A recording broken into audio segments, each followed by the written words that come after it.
everyone, it's Mrs. Ivins here.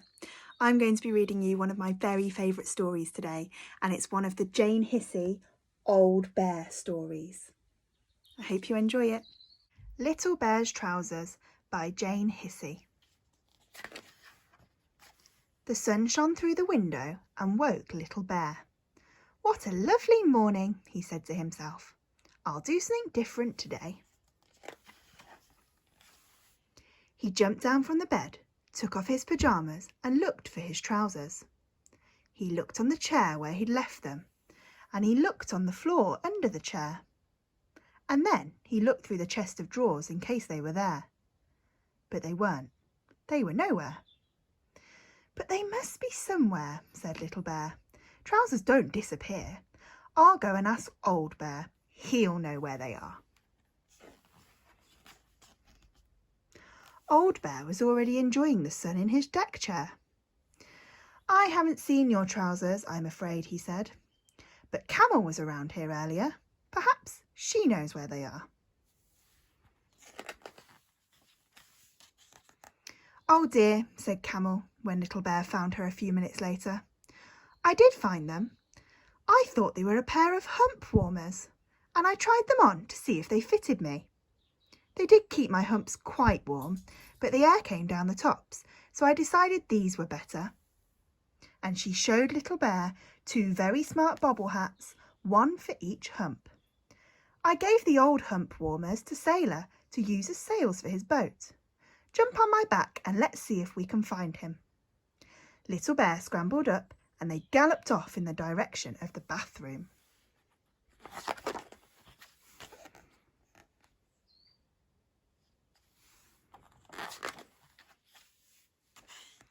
Sailor was looking after the boats and ducks in the bathroom. "I did use them as sails," he said, "but they look too much like trousers."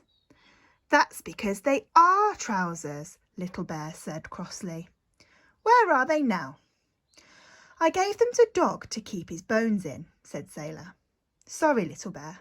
We'd better hurry. He might be anywhere by now." Dog was happily burying his bones in flower pots when Little Bear found him. "My bones kept falling through the two-bone bone holder," he said. "Two-bone bone holder?" cried Little Bear in dismay. "Oh, Dog, can't you recognise trousers when you see them?" "Oh dear," said Dog. "I do feel silly. I gave them to Rabbit. He said he needed a skiing hat, and your trousers look just perfect. I am sorry." "Whee!" cried Rabbit as he shot past Little Bear a few minutes later, skiing down the banister on two lollystick skis. He didn't have Little Bear's trousers on his head now. "But I did have them earlier," he explained when Little Bear caught up with him. "They made a lovely rabbit hat with plenty of room for my ears, but they slipped over my eyes and I crashed, so I decided it was safer without them.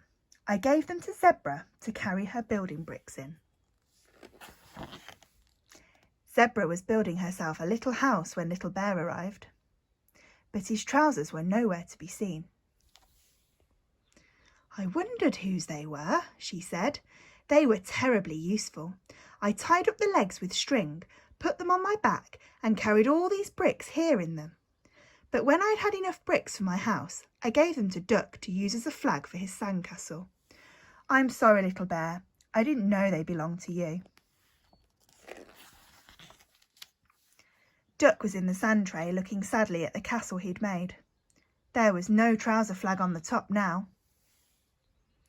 "I did use the flag that Zebra gave to me," he sighed, "but Bramwell Brown came and said it was just what he needed urgently in the kitchen. He gave me this paper flag to use instead." "Never mind," said Little Bear with a sigh, feeling quite glad that his trousers were not covered in sand. The kitchen was in a terrible muddle.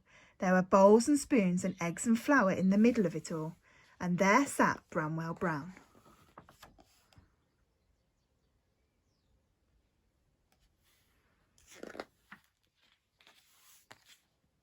He had Little Bear's trousers, but, oh dear, he'd filled them with pink icing and was busy decorating a huge cake with them. It's a special occasion cake, said Bramwell, and you have to put icing on special occasion cakes. I thought I could do 2 stripes all at once with these icing bags. But they're not icing bags, they are my trousers, sniffed Little Bear, trying hard not to cry. I thought I'd seen them before, said Bramwell Brown. Don't worry, Little Bear, said Old Bear, who always arrives at the right moment. The icing will wash out and they'll look as good as new. What's the special occasion cake for? Asked Little Bear, feeling a bit more cheerful at this news. Well, I didn't really know, said Bramwell. I just felt like making one. Old Bear thought hard. Perhaps it ought to be a Trousers Day cake, he suggested helpfully. So that's what Bramwell Brown wrote on the cake, twice. Once with the icing from the left trouser leg and once with the icing from the right trouser leg. It said Happy Trousers Day, and in the middle there was a pattern of trousers all round the edge. Duck washed Little Bear's trousers and dried them next to the cooker.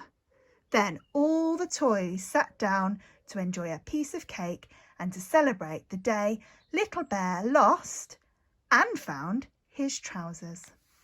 The end. I hope you enjoyed the story of Little Bear's trousers. In our story, all of the animals had found Little Bear's trousers and they'd repurposed them, hadn't they, to make them useful to them. I wonder if you can find something in your house that you could repurpose that maybe you no longer need and you could turn it into something really useful. If you do that, make sure you email us pictures because we'd love to hear all about it.